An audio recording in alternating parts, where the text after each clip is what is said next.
Here we have our movement assessment. So first of all, we're going to start with the couch stretch.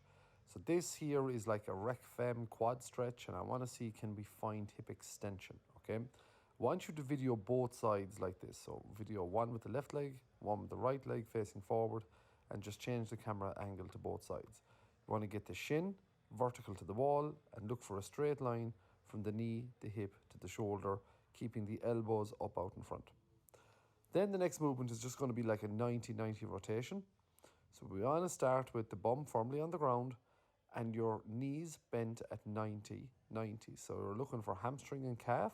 We're looking for that 90-90 position. We want to keep the elbows crossed, okay? Try and keep the trunk up and try not to use our arm. And I want to suspend just 3 to 4 seconds in each position on each side. Then the next test we're going to do is just shoulder flexion. So I'm just going to use this just as an assessment to see, okay, what kind of range have we in the shoulders and what are we like just getting those arms up overhead, okay? So with this one, we lie on our back in a hook line position. So what I mean by that is your feet are firmly on the ground with your knees bent. Now, when you reach overhead, it's really important that we control through the rib cage. So what we don't want to happen here is we don't want to reach overhead and let the lower back arch, okay? And remember, we do this both sides, so you'll see me swapping.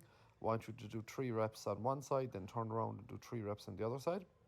So you'll see here my rib cage is kept down, so I keep my lower back pinned to the floor. I end up with my palms to the sky, just trying to keep my arm straight and get as much of my arm on the floor as I can. When I come forward, it's palms to the ground, then back, palms to the sky. Again, can't stress it enough, not losing that lower back position, so keep that lower back pinned down. The next one is just a simple bodyweight squat. So I want to see what we're like with a squat pattern unloaded. So how do we distribute weight when we squat? Can we control the pelvis? Does it look nice and fluid and smooth? Okay, so I want you to video like 2 to 3 reps from the side and then 2 to 3 reps from the front as well.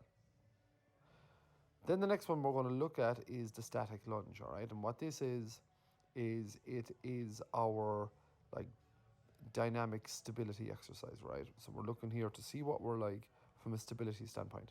So what we want to do is we want to start with the right leg forward for the first couple of reps. We want to video it from the side, okay? Once we have 3 reps done, we just turn around and we do it from the front with the same leg facing forward, okay? So you will see that I use the line here on the mats so I can separate my legs both sides of the line so I have a reference point when I'm performing the exercise. All I do then is I just swap and I do it with the opposite leg facing forward. So in terms of the technical points when we're performing this is we want to keep that head looking forward. Keep that shin slightly tucked. What we want to do is keep that rib cage down and just drop straight down into that static lunge position and back up again. And then we will just go from the front on this one again. Again, use the mat as a nice little reference point just to split as we complete the reps. Then we're going to have a look at some tissue capacity. So we're going to have a look at some strength, okay? So we're going to look at a single leg calf raise test. So what you're going to do is you're going to have one hip flexed at 90. We're going to keep that hip flexed with that knee out in front. And we're just going to perform single leg calf raises. We want to go 1 second up, nice and controlled, pause, and 1 second down. We want to get right up onto the toes, keep that leg looking forward, trying not to do any double movements. So try and be as smooth as we can when we're performing the reps. You want to go to failure on the left side, then failure on the right side and record your reps. And our last one is just a hamstring bridge test. So what we do here is we can use a bench like a bench we find in the gym. We're going to lie down with the elbows folded. From there, we put one heel on the bench, keeping the opposite knee at 90.